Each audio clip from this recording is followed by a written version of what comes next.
We finally made it. It's football season. It's Nebraska football season specifically because technically it's been football season for about a week now. We got to watch Florida State last weekend. We got to watch Minnesota and Colorado last night. I don't know about you, but I had a really good time watching those games. And now we're, what is it? 12, 11, 10. I mean, we're like 13 hours away from Nebraska playing, something like that. I'm not good at math on the fly. I just try to do it in my head.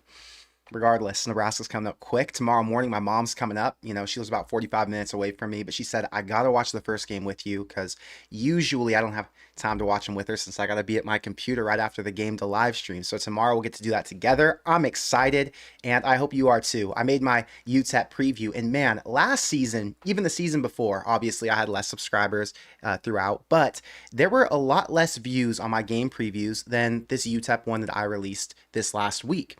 And the Utep one that I released on Tuesday or Monday of this week is already up to like 22,000 views, which is crazy to me because it's not a game that's that exciting. Last year, Nebraska played Michigan. That video got like 13K views. And obviously, these things don't really matter. But what I will tell you is it's a clear indicator that people are excited. They're juiced up. And part of the reason is because we feel like there are a lot of necessary changes that were needed to be made.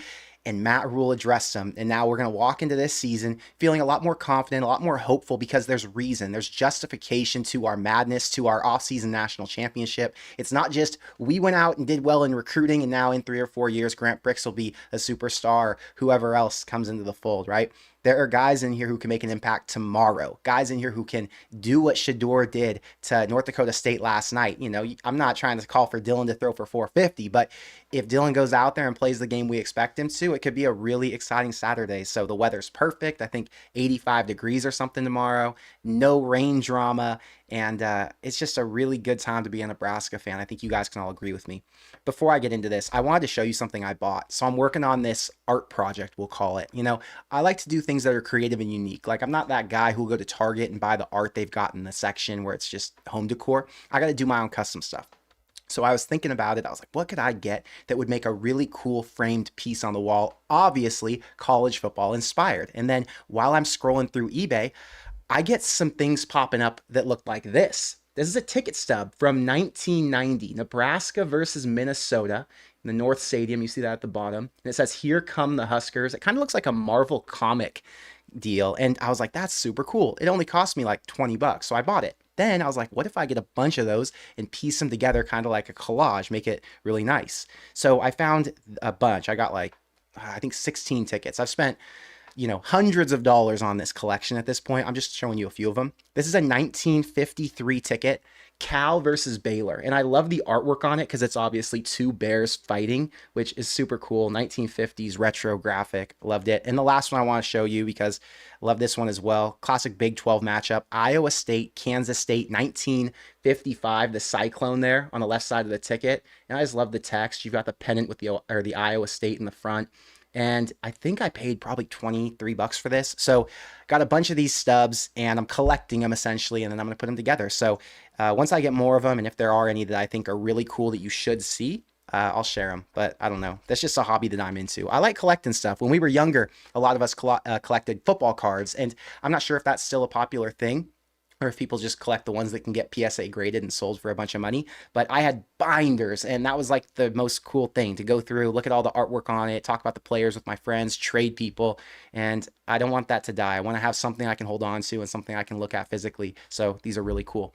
Anyway, with all of that said, thank you all for being here. My favorite part about these Friday night live streams is that it's my opportunity to hang out with you guys. And it's not just about Nebraska football. It's about my thoughts on college football. It's about what you think is going to happen this weekend. All of the games, Big 10, SEC, Big 12, whatever. It's a really exciting time for us to just be able to sit down. And it's exciting for me because I don't have that many people to talk about football with. So this is my chance to do that. I want to start off talking about last night. There was a game against Colorado against North Dakota State. Where's my screen share button? Back in the game. Colorado escaped. I said they survived. I had some comments saying they didn't survive. That game looked a lot closer than it actually was. But hey, Colorado needed the refs to help them out at the very end there and not call targeting. They needed North Dakota State to fall short by about 10 yards, and that's how they ended up pulling out this win. Keep in mind, I think the performance by the offense was extremely impressive. Shedeur, 26 of 34, almost 500 yards passing, only one interception, which wasn't even his fault. It bounced off a dude's ankle. And then you had their two receivers who, Jimmy Horn out of nowhere, he was like their number 3 last year, went for almost 200 yards. Travis Hunter, obviously we knew what he could do, goes for 132 and 3 touchdowns. I have so much respect for Travis and Shedeur. I think they are 2 of the top 5 players in the country. I don't think they're big talkers. I don't think they're out here flexing as much as Shedeur was last year. You remember he was doing all that watch stuff, which I thought was kind of goofy.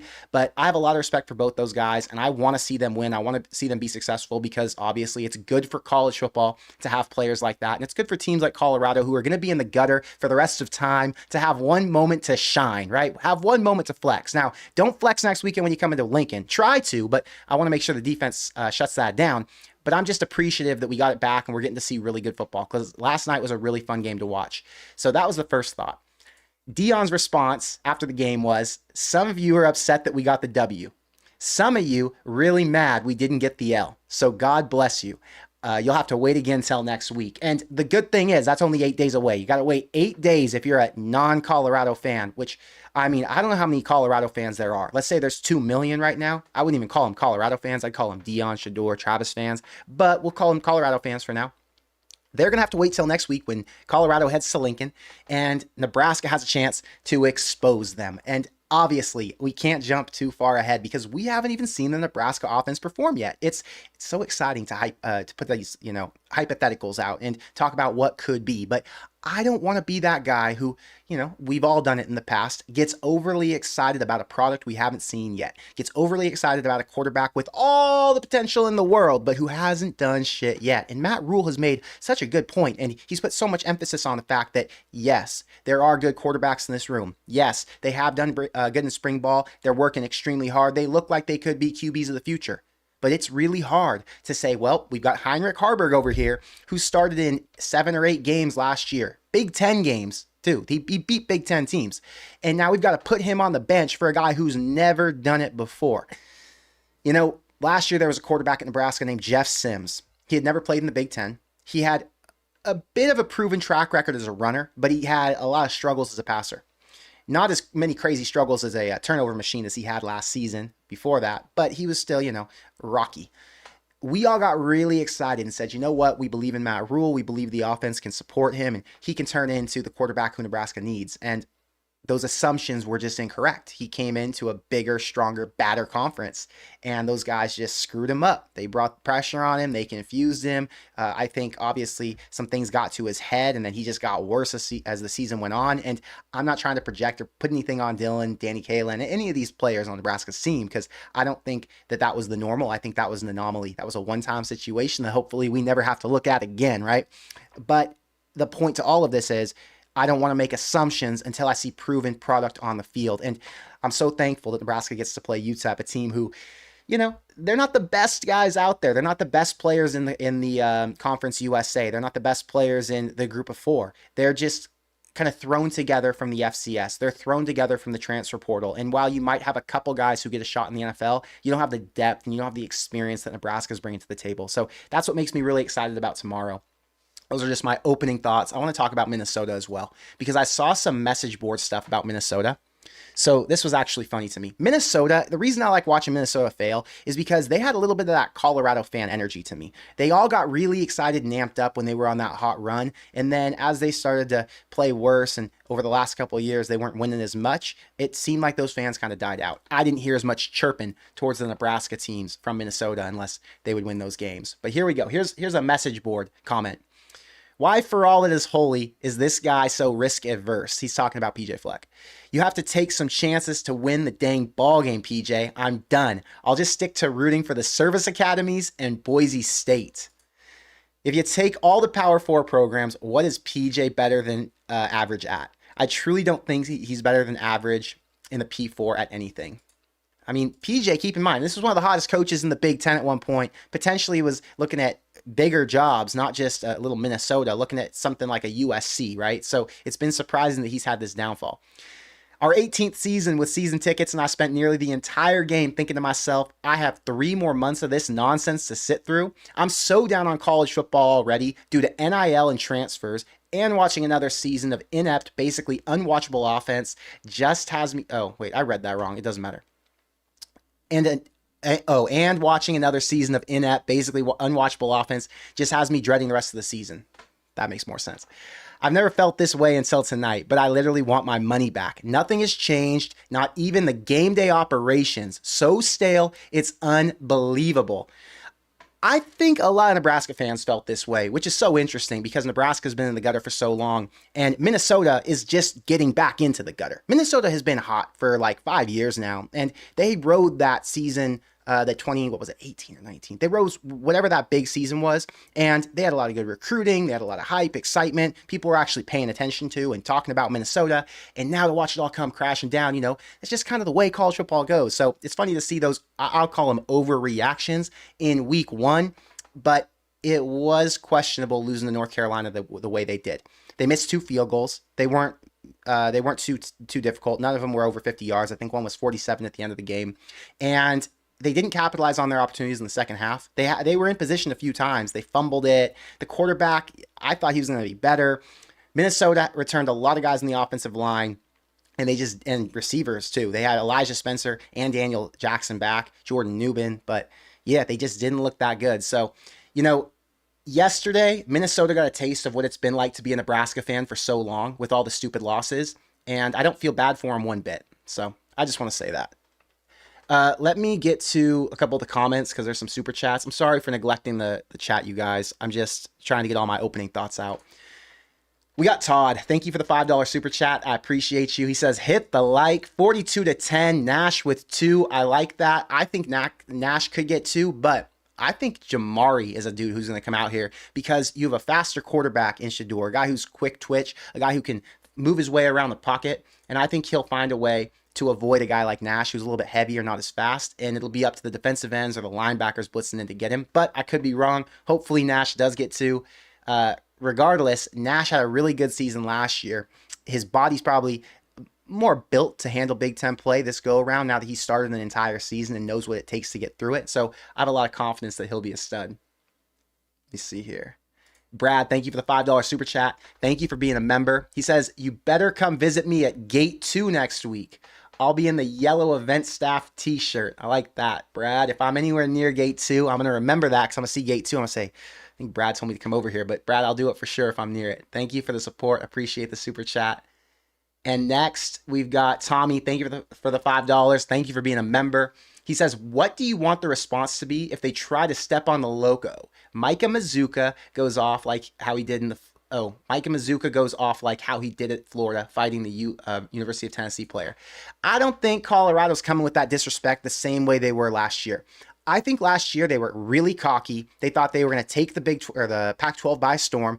Things did not shake out that way. They were humbled extremely quickly. It took like 3 or 4 games for them to realize, we might not be the playoff contender that we had hoped we were. And ever since that moment, they calmed down.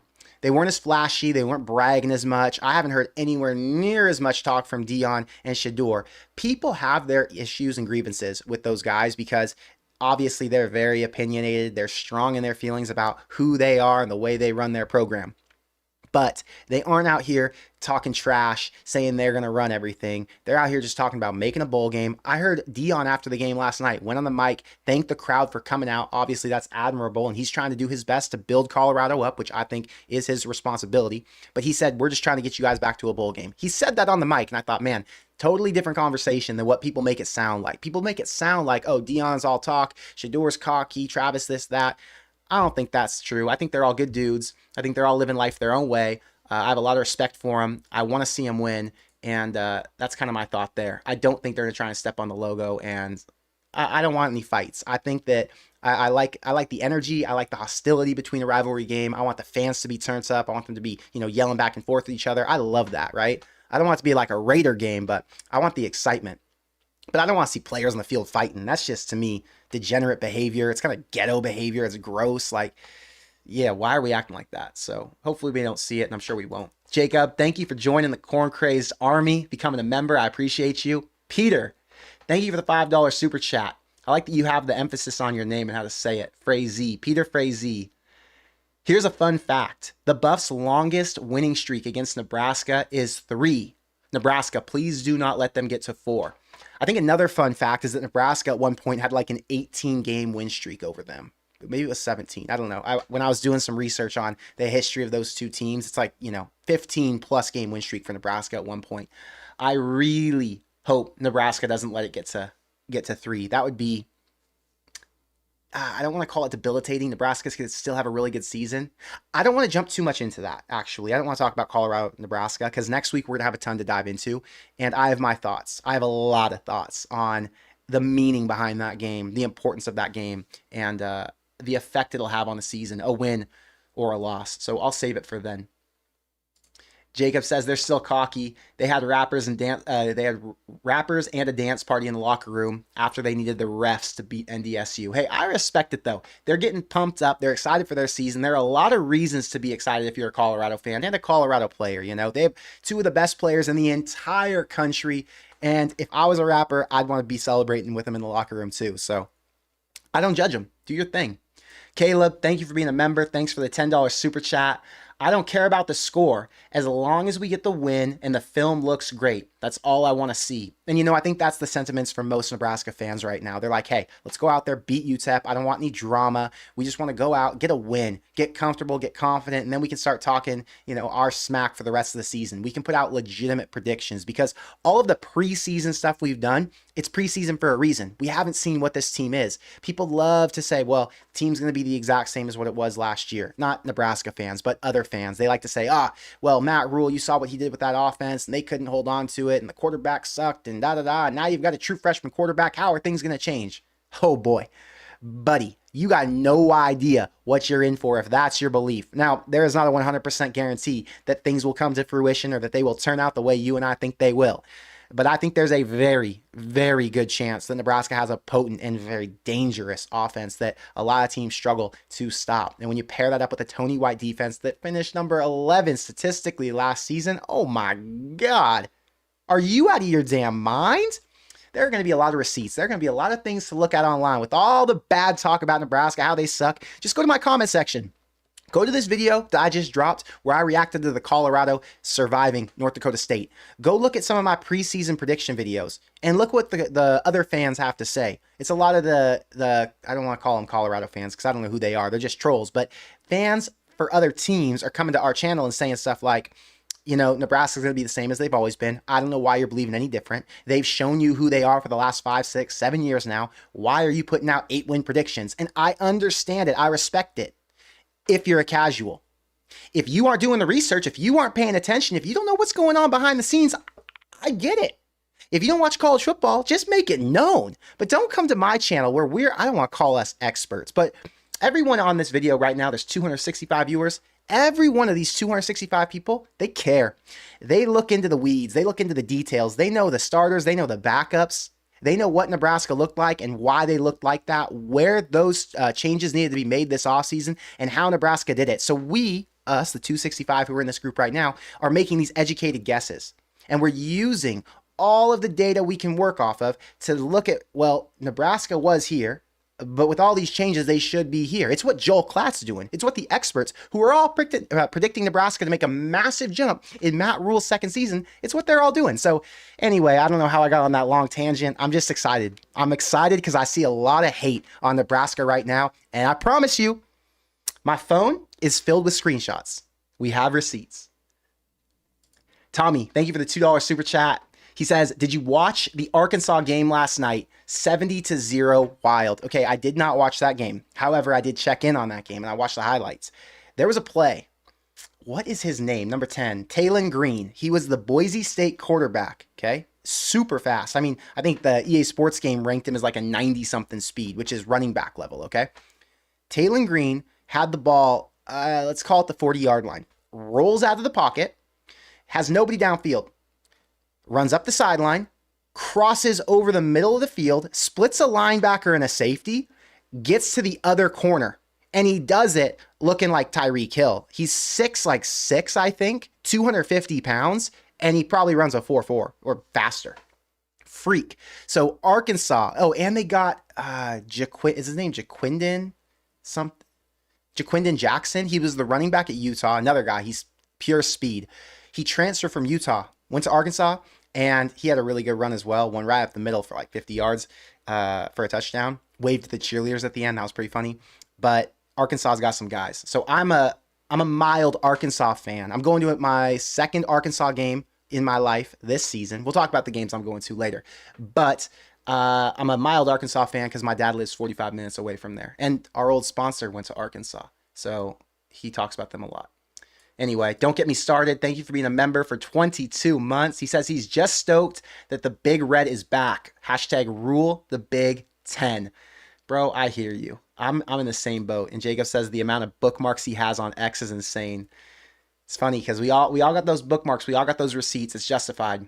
I want to talk about one more thing from last night. There was an injury to Max Johnson. So Max Johnson transferred to North Carolina from Texas A&M. First game of the season. Earns the starting role at UNC. I actually think Max Johnson was one of the quarterbacks who Nebraska was going to take back in 2021, and they ended up with Casey Thompson over him, interesting enough. I think Max Johnson was at LSU at that time. Anyway, Max Johnson transfers to North Carolina. In his first game, he plays, the first quarter, second quarter, and I think the third quarter goes down with a broken leg. And he's one of these, year 6 or 7 guys. So really unfortunate, but it puts into perspective how quick things can change for teams, right? We're really appreciative of the health and of all these guys being ready to go for week 1.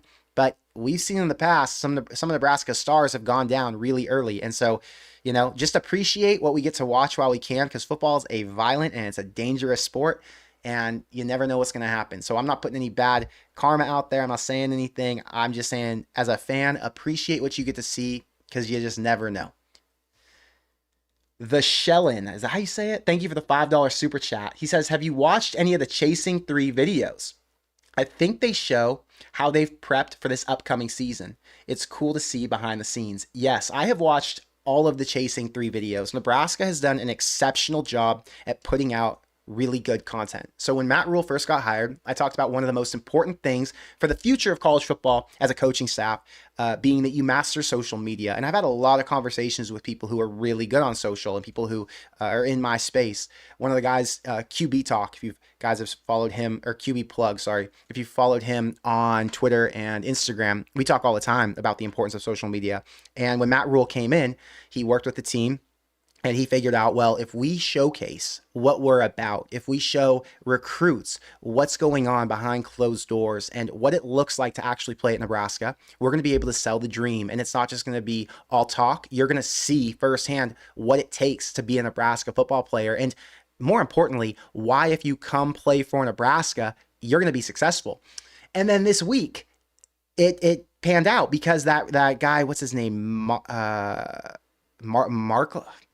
I can't even remember his name. It's his first initials M, last initials M. You guys put it in the chat.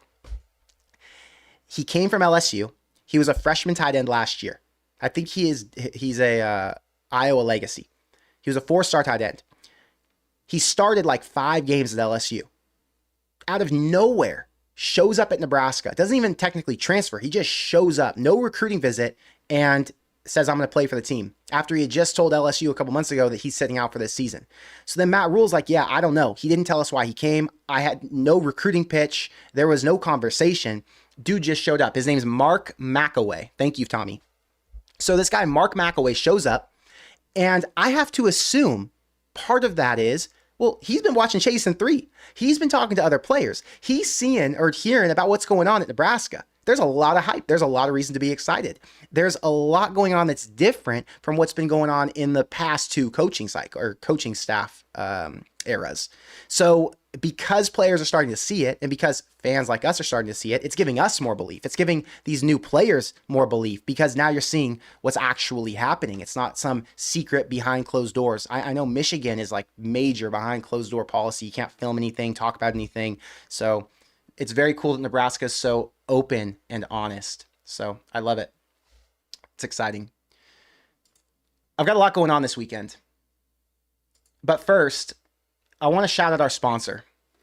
This season, I partnered up with PrizePicks, and you can join our group on PrizePicks if you use the promo code CORN. You play $5, just one $5 play will get you $50 in promo credit. So it's a great offer. Ches Malusi on my card this week. That's my first play I really like, for him to go over 66 yards. My next one is going to be Dylan Raiola. Did I see him? Pass yards. 230. He's going to throw more than 230 yards. So I've got a more and a more on Ches and Dylan. The other one I really like, what was it? I've got so much information in my head that I'm trying to pull out. I did a lot of show prep for this episode. Oh, it was Thomas Fidone. Thomas Fidone for 28.5 yards. So I'm saying he's going to go for more than 28.5. That leaves me with 3 plays right here on this side. I'm going to make them a power play, and I'm going to put $5 on my entry. I'm trying to figure out how to do this. Okay. We're good.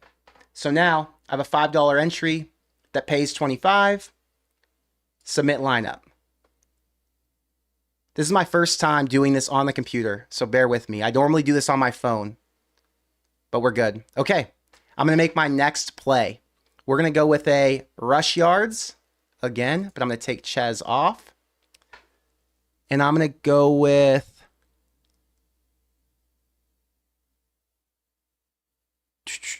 there's so many good ones in here that I like. I kind of like Riley Leonard at over 31.5. But I really like Haynes King at 39.5. Haynes King is the quarterback for Georgia Tech. And in his last few games, he had 54, 89, 24, and 82.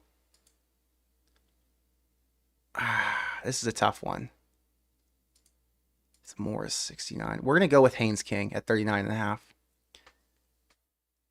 And then we're going to go with a receiving yard, somebody at USC. I'm going to the USC game this weekend, so I want to have somebody to cheer for. Syracuse. When you're on your phone, you can just scroll through these really fast. When you're on the computer, it's a little bit more complicated. Okay. We're going Zach Branch for more than 58.5 receiving yards. And then I'm going to go with a kicking play. Field goals made.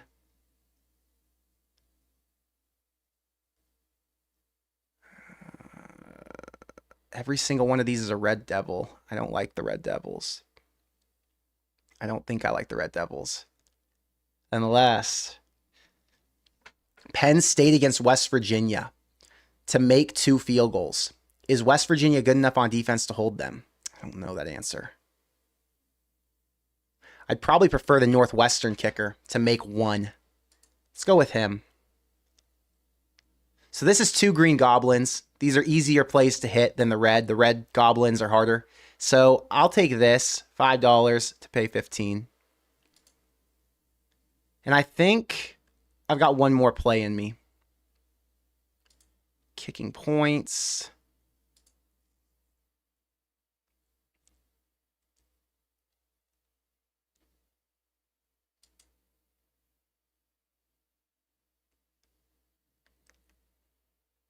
Pass yards, rush. You can see they have a ton of options when you're going through here. You can even pick who's going to throw an interception. So one you might like is Cade Klubnik, for example. He's playing against a Georgia defense that we know is really strong. Do you think he's going to throw a pick? You can pick more right here. Or even a Kyle McCord. Will he throw a pick against Ohio? There are a bunch of really intriguing ones. It's hard to know first week of the season when I haven't seen all these guys play. So it feels like a little bit of a guess. But passing touchdowns, I'm going with Garrett Green to have 1 against Penn State. He's the quarterback at West Virginia. I'm going with Quinn Ewers to have more than 2.5 against Colorado State. And then I'm going to go with, this is receptions. Thinking about shootout games. But I might like rush yards better.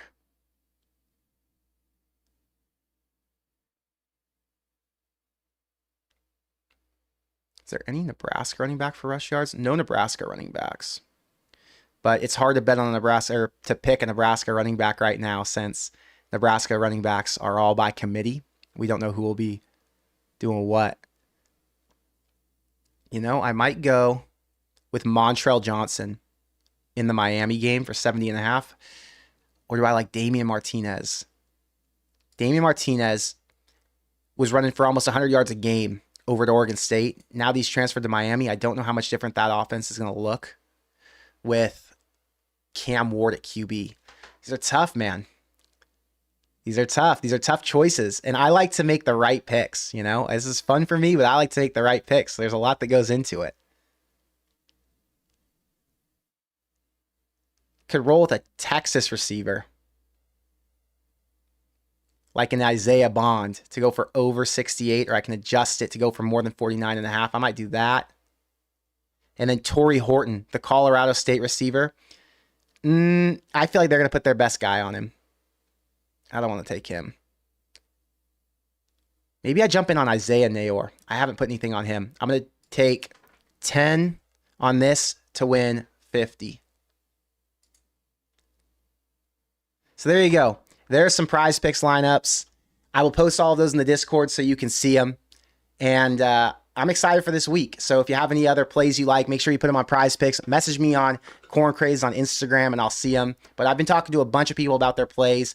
I just saw another winner. Todd messaged me last night. He had 3 slips. They all won. So yeah, there are people in the Corn Craze community who are winning. And if you want to join the Corn Craze Discord, you can click the link in the description box below. There are over 800 Corn Craze subscribers in there. We all talk about everything college football. Obviously, a lot of Nebraska in there. We just share a bunch of stuff. So if you want to join that, that's in the description box below. Moving on. I'm going to get back to chat. Doug, thank you for the $5 super chat. He says, I am taking a long shot and I bet Nebraska to go 8-0 would be a great payout. Nebraska to go 8-0, Doug? Hold on, I pull up the schedule. Okay. Utep is 1. Thank you for the super chat, by the way. I'm going to close this out so we can see this. Utep is 1. Colorado is 2. Northern Iowa is 3. Illinois is 4. Purdue is 5. Rutgers is 6. Indiana is 7. Dude, Ohio State, what is your payout? Please let me know what your payout is, because Nebraska is probably right now like a 21-point underdog in that game. So just betting on Nebraska to win that game would be a massive payout. But saying they're going to win all 7 before, Doug, wow. Heroes, thank you for being a member for 19 months. That's a long time. You got to think about that. I think that's like when I first opened up memberships. So I appreciate you sticking around for that long. He says the turnover battle needs to be a big win tomorrow. So the turnover battle is one of the most concerning things that we've all thought about and we're hoping gets fixed this offseason. Nebraska against Utep, I'm assuming, will win probably +3. Utep is more likely to be desperate. Utep is more likely to chase. They're more likely to push things downfield. And Nebraska is going to put a huge emphasis on protecting the ball. So right now, I'm going to say Nebraska wins the turnover battle 4-1 is what we can say. Nebraska has 1. UTEP has 4. The only reason I'm saying Nebraska has 1 is because I think at some point they're going to throw their backups in. I think this will be a blowout. And if we have 1 versus 4, that's a +3 margin, like I kind of said earlier. So yeah, I think Nebraska wins the margin, and I'd be excited.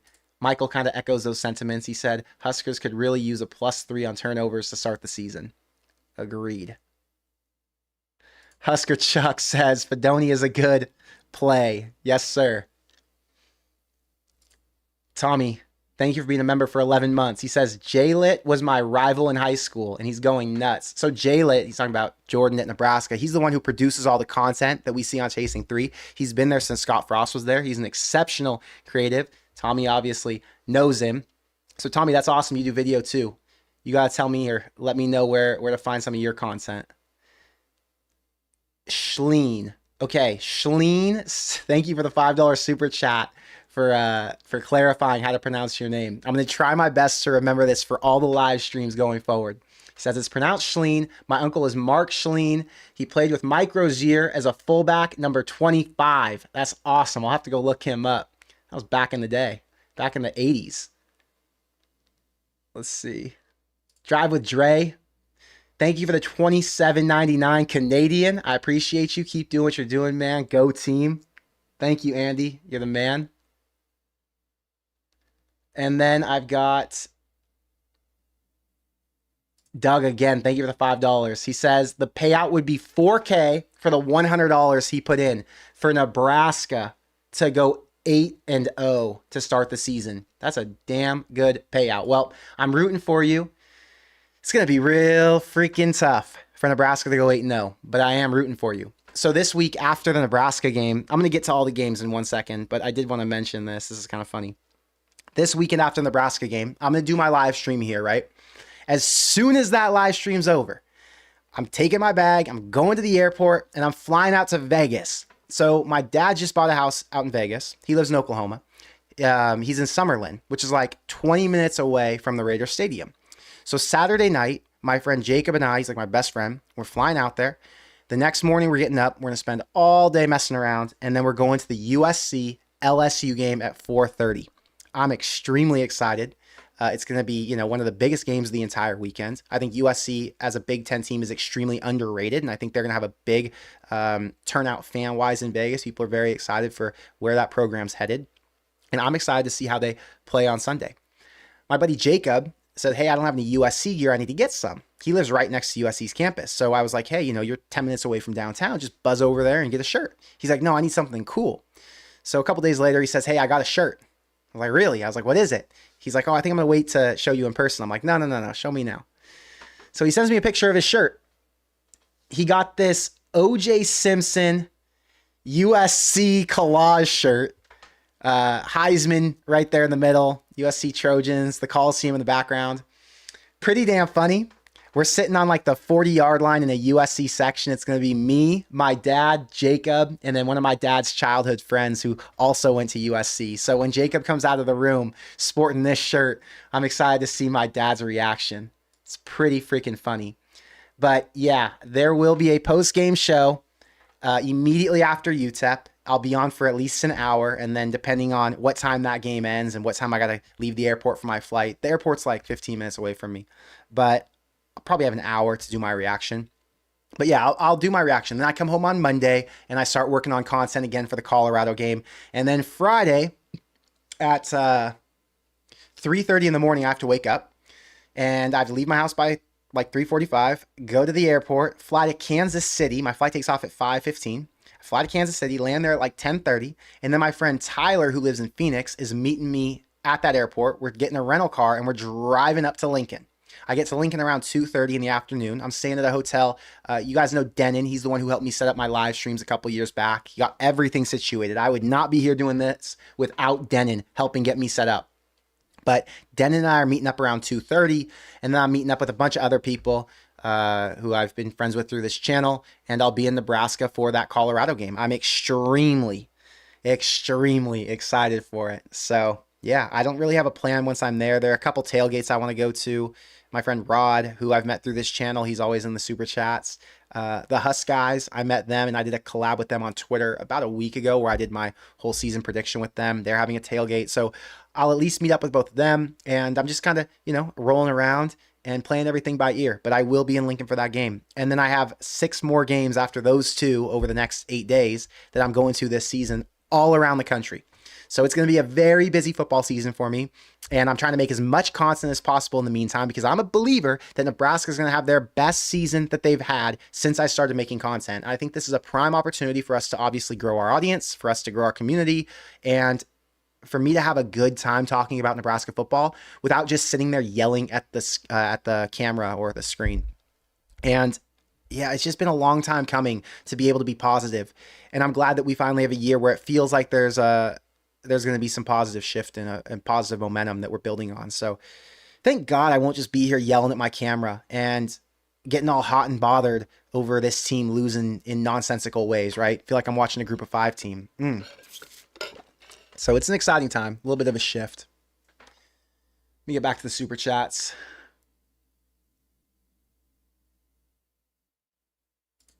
Husker Nation, thank you for gifting 5 Corn Craze memberships. We appreciate you. Always dropping memberships in here.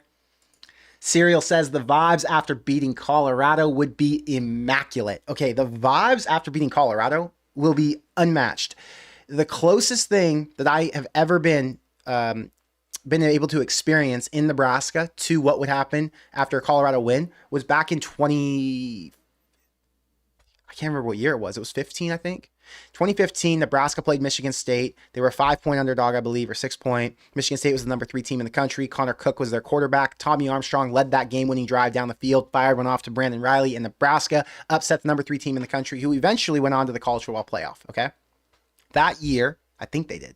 Anyway, that year, the vibes were insane downtown. Right after that Nebraska victory, it was probably 10 o'clock at night. We all went downtown, and everybody's hammered, and it was a big party. So I'm hoping we can replicate that with a Colorado win.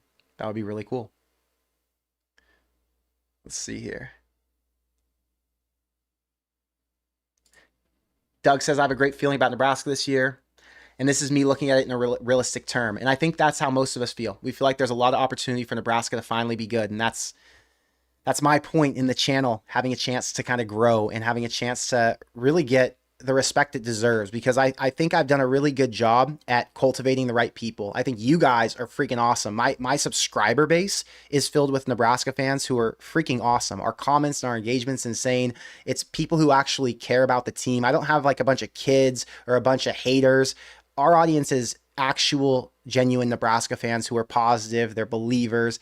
And when you match that audience and basically all of us who are here with a team who wins, and then you put content out, it'll be a really fun place to hang out. And that's what I'm trying to make Corn Craze. Corn Craze is supposed to be a place where you can meet other Nebraska fans, talk to them, be a part of a community, and everyone kind of has the same mentality. They're all positive, they're uplifting, they're not haters, they're not negative, they're not depressed all the time. I know I've had my moments where I yell at the screen and where I'm depressing and everything feels like the world's coming to an end, but that's not what I want here. I want it to be positive and exciting and hopeful, and for us to have these eyes looking at things like, oh my God, anything is possible. Nebraska could beat Ohio State. There's a chance they could make the playoff, could get to the Big Ten championship, you know? I want positivity. So I'm glad I have an audience who kind of echoes those sentiments.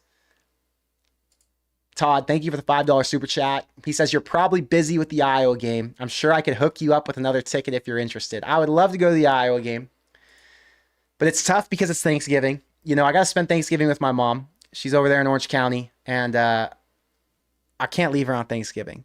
So it makes it tough. And you guys got to realize, coming from California to the Midwest, it's not that the flight, if it was a direct, isn't that big of a deal, right? Or is that big of a deal? The flight's no big deal. It's that I have to take 2 flights usually. Like if I wanted to go, instead of going through Kansas City next weekend for the Colorado game, if I wanted to go to the Nebraska game, I would have to go through Denver or through Dallas or through Phoenix to get to Omaha. And then I'd have to drive from Omaha to Lincoln, obviously. The problem is I wouldn't be able to land in Omaha until like 6, 7 p.m. I wouldn't get to Lincoln until 8 or 9 p.m. At least if I go to Kansas City, it's a straight flight, so I can drive up in 2.5 hours, right? And then I get to Lincoln at 2:30 or whatever, even earlier. So it's just a really hard thing to accomplish logistically. And on top of it, I like to be home because I like to make content. I like to sit here in front of the screen and talk to all of you guys, you know? Anyway. Zach says, Connor, are you going to the USC-Nebraska game? Well, come on. I wouldn't miss that for the world. That's the game I want to go to. That's, you know, all my friends, my whole family will be there. You know, my dad's flying in for that. My sister, I think, is flying in for that with her boyfriend. My mom is driving up. I have a bunch of friends who are going to come out and they want to, you know, sit with me. I don't know if I'll be able to sit with everybody, but we'll all be able to hang out before the game. So Yeah, I'm gonna know a lot of people at that USC game, and that's one of the most exciting ones for this season because USC is projected to be an 8-9 win team, just like Nebraska is, and that game could be very meaningful coming down the stretch. Could be a Nebraska team, who's fighting for a Big Ten championship spot or a playoff spot. Same with USC. So yeah, I'm beyond pumped, and I will absolutely be there, Zach, 1,000%. Jacob, thank you for the $5 super chat. He says, if there is one guarantee, tomorrow's post-game live stream will be a lot happier than last year's post-game live stream. I was thinking about it.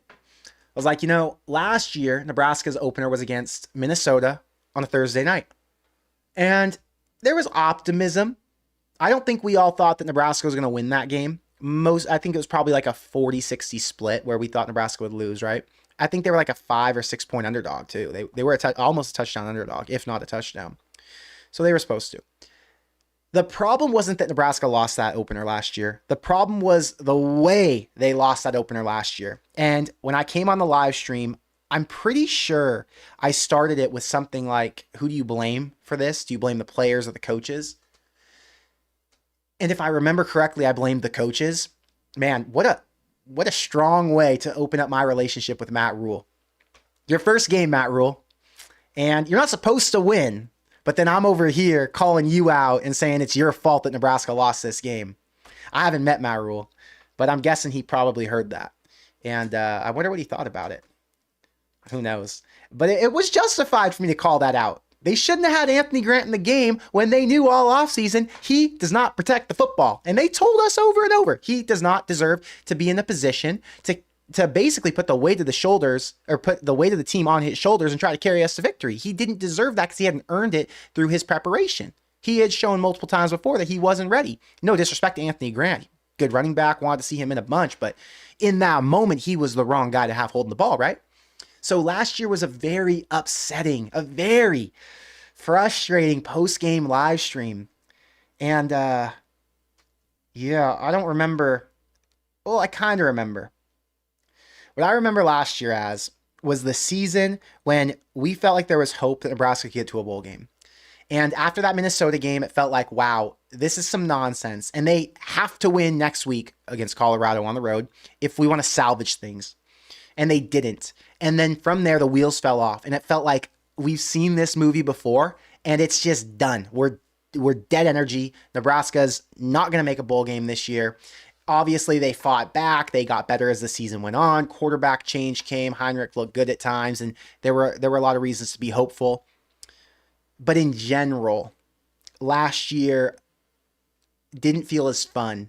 It didn't feel as exciting and as motivating as what we have right now. We're excited to go watch Nebraska content. We're motivated to go and turn on the TV and hear what other sports guys are talking about and what their predictions are because we know there's hope. We know there's reason to believe. So yeah, last year the wheels fell off. Anyway, yeah, Jacob, last year's live stream wasn't as exciting. I agree.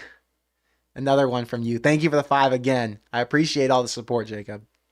He says, I was drunk defending Sims like my life depended on it.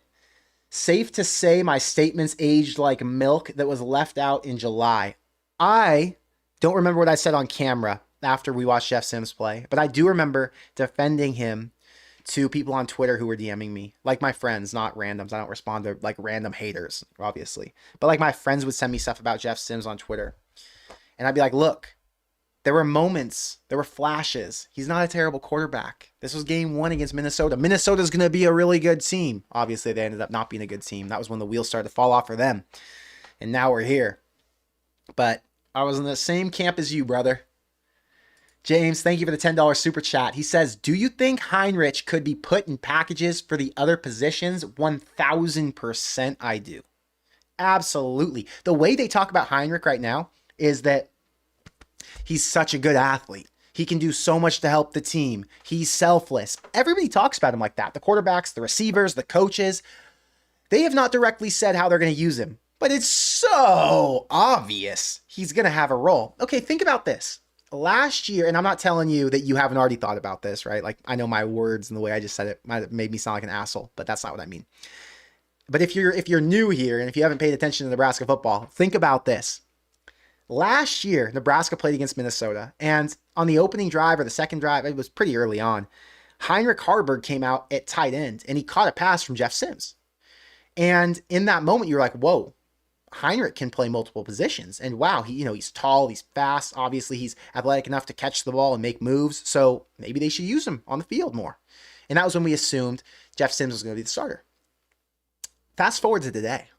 You have a quarterback who they're a lot more confident in than what they were in with Sims. And now you're like, well, Heinrich's already proven what he can do with the ball in his hands. There's no doubt they're not putting him on or that they're going to put him on the bench. They want to work him in somehow. Now, what's his count going to be? I have no idea. Does he play, a couple plays or a couple drives a game? Could not tell you. Does he play receiver, tight end, running back? What's that look like? Is it trick plays? Zero idea. But he's going to play. So that's the exciting part. They're going to utilize the weapon they have. Let's see here.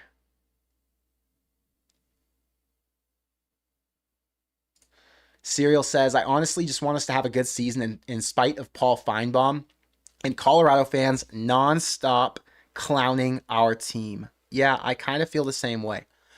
I really want Nebraska to come out, and I don't need them to dominate, but I need them to do what everyone's saying they can't do, which is not turn the ball over, be serviceable on offense, and you don't even have to match last year's defensive production because last year was exceptional. Just be top 25.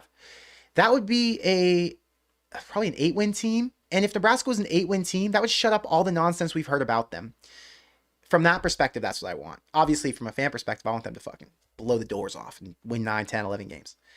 But yes, I agree with you. Have a good enough season. Win 8 games, be serviceable, and have good defense. And that's it. Doesn't take too much, man. Doesn't take too much. Let's see. Jacob says Haarberg running a QB dive and shotgun from the 2 would be unstoppable. I would say the same thing, but look back to the Michigan game last year. He was in shotgun on 4th and 2 or 4th and 3. I don't know. He was, I think, in the red zone, and they tried to punch it forward, or they were maybe at the 40. They tried to punch it forward, and Haarberg got shut down. So I don't know if it would be unstoppable. Hopefully, but I don't know. Let's look at some games. Let's look at some games for tomorrow. Right now, you've got Michigan State going against Florida Atlantic. You got Wisconsin coming on in about an hour here against Western Michigan. Look at that score on that Michigan State-Florida Atlantic game. Tight score. Obviously, new coaching staff in Michigan State. Same coaching staff with Tom Herman over there at Florida Atlantic, but still a tight game for a Big Ten team. Week 1, though, you never know what's going to happen. They say Nebraska's a 27.5-point favorite, but again, you never know what's going to happen. Don't get too excited until you see some proven commodities hit the field, right? You've got a good game tomorrow in the morning before the Nebraska game. This is one I will be watching. West Virginia has Garrett Green at quarterback. They won 9 games last year. Penn State's a bit of a rivalry for them. Penn State's a top 10 team. They're a 7.5-point favorite. But West Virginia, a team who won, like I said, 9 games last year, has a chance to make a statement opening week. Will they do it? I don't know. But it's going to be a fun one to watch. Maryland plays UConn. That's kind of a nothing game. Obviously, this Akron, Ohio State one is nonsense. FIU, Indiana. I'm excited to see Indiana play because they've got so many new players. They're going to have a new scheme because they've got a new coaching staff. Miami and Northwestern, or Miami, Ohio, and Northwestern is another interesting one. That spread is super low. It makes me think I should take Miami. I don't know what I'm going to do in that spot, but it does make me think, why is Northwestern, a team I loved last year, played really good defense, had a good offense too. They have a new quarterback. They got some other new guys. They lost a lot of defenders to transfer, but still, 3.5 seems pretty low. What else is on here that's interesting? Fresno State at Michigan's interesting because we'll get to see Michigan's new offense. I think that's just the top 25, though. Yeah, no, that's just the Big Ten. Sorry. And then you've got on Sunday USC, LSU, obviously. This line dropped from 6.5 down to LSU, favored by 4. I still think USC's going to win this one outright. I think I've talked about USC a bit. Told you guys my stance on them. Let's look at the rest of college football. There's games going on right now. If you want to go watch games, you got Oklahoma, Army. Lehigh's a basketball school. Surprised they're even... I didn't even realize they play football teams. Okay. Or FBS teams, sorry. If we go up here, or down here, we can see the bigger games for tomorrow. Clemson, Georgia. Honestly, this isn't that intriguing to me. I don't know why, but those SEC ACC matchups early in the season, they're just not very interesting to me. Maybe it's because I don't follow those teams that closely, or because Georgia's just always really good. But yeah, I'm not even gonna watch it. But it's there. I'm taking Vanderbilt at home against Virginia Tech. That's a morning game. I play with Vanderbilt, or I did play with Vanderbilt on that EA Sports college football game, and I love their offense. They have really fast receivers, fast running back. They got the quarterback from Utah, the backup. Can't even remember his name, but I like Vanderbilt. I'm taking them. Who else is in here that's interesting? South Dakota State plays Oklahoma State. I believe South Dakota State's the #1 FCS team in the country. So yeah, it's an FCS game against top 25 home team. But at the same time, this is a no joke North Dakota-esque team, North Dakota State-esque team. So they could definitely give Oklahoma State a run for their money. That's one that's worth tuning into, in my opinion. Colorado State at Texas, I like as well. Colorado State has an explosive passing game, but that spread tells us otherwise. I'm kind of disappointed that this game is at the same time as Nebraska. Miami at Florida. Miami a 2.5-point favorite. I think Florida wins this game at home. I think Florida's a lot better than people give them credit for. They just have a really, really hard schedule this year. And this is a rivalry. So at home, taking the home team. Let's see what else is in here. I'm taking Ohio plus 17.5 against Syracuse. Ohio's been a team who deserves a lot of respect. They've had a lot of good players over the past few years. They lost some guys to transfer. But Syracuse is bringing in a new coaching staff, new scheme, bunch of new players. I think 17.5 points is a lot of points to lay against Ohio. So that one stuck out to me as one I'm going to play. Let's see what else is in here. So many games tomorrow. Most are garbage, but at least they're playing football. I think that's the bottom line, right? We just want something to watch. UNLV at Houston at night. What the hell is this spread? Houston -3? Red flag. Why are they only a 3.5-point favorite over UNLV? Public should be all over Houston, so I'm going to take UNLV. Don't know anything about either of these two teams except for UNLV brings in a new quarterback, and Houston returns theirs. Donovan Smith is the quarterback at Houston. Dual threat, he's good, but that line, fishy. And then at night, I'll miss this game because I'll be on the plane. Notre Dame, Texas A&M. Don't know which way I lean on it, but it is going to be fun to watch because you got Mike Elko going up against his former quarterback and Riley Leonard over there at Notre Dame. So that's an interesting one. And Texas A&M has been the definition of underachieving based on all their good recruiting classes for these past few years. So maybe now that they have a coach who's at least coming off a couple hot years at Duke, maybe he can turn things around. So that'll be fun to watch. And that's kind of that. I don't think there's anything else after that game that's anything exciting. Yeah, we're kind of done. Monday night, you got Florida State and Boston College, and that is our slate. So tomorrow, we got a healthy Nebraska, relatively healthy. They've lost a couple guys in camp, but most guys are out for short periods of time, and they'll be back. There's only a couple significant injuries like Demetrius Bell and Teddy Prohaska. So tomorrow you got a healthy Nebraska going up against a UTEP team that nobody knows anything about because they're so green. They've got so many new players, and they've got obviously full new coaching staff who's working together for the first time. I think their co-OC was over at Louisiana Tech last year. So who knows if he'll bring anything from that game against Nebraska when they had success on offense, a few different plays, if he'll incorporate that. But yeah, it's going to be exciting to at least watch some football. So don't know how it's going to go. Don't think I'm going to bet it because I think 27.5 is pretty spot on for where I'd predict it to be. And yeah, I'm just going to enjoy what I see, and I'm going to do my best to take notes so that I can make some video reactions to more detailed in the weeds parts of this game, because there's a lot we can learn about this team from one game.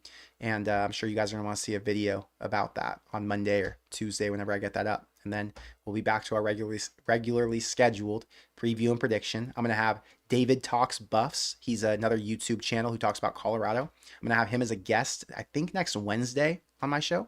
Same time as we did tonight. And then on Thursday, we'll do our night before stream. This is kind of the night before stream, but I got to do it one day early since I'm going to be over in Lincoln on Friday. So that's the schedule. I appreciate you guys all for checking in with me, and I appreciate you guys for always supporting our channel. It's a very exciting time. Again, if you want to be part of our community in an even deeper level, click the description box below. There's a link that says Discord. And if you click that, you can join our Discord. And you've got 800 plus Corn Crate subscribers there talking every single day about a bunch of stuff with college football, gaming. There's a bunch of threads in there. Obviously, I put my PrizePicks there. So if you want to see my PrizePick plays, you can see them. And that's that. So tomorrow I will be here whenever the game's over. Immediately after the game, I will give you my raw take. Win or lose, happy or pissed off, I will be here with the most energy that you've seen in 2024 because we haven't had anything to get that excited about yet. So that's that. I appreciate you all for being here. And until next time, go Big Red.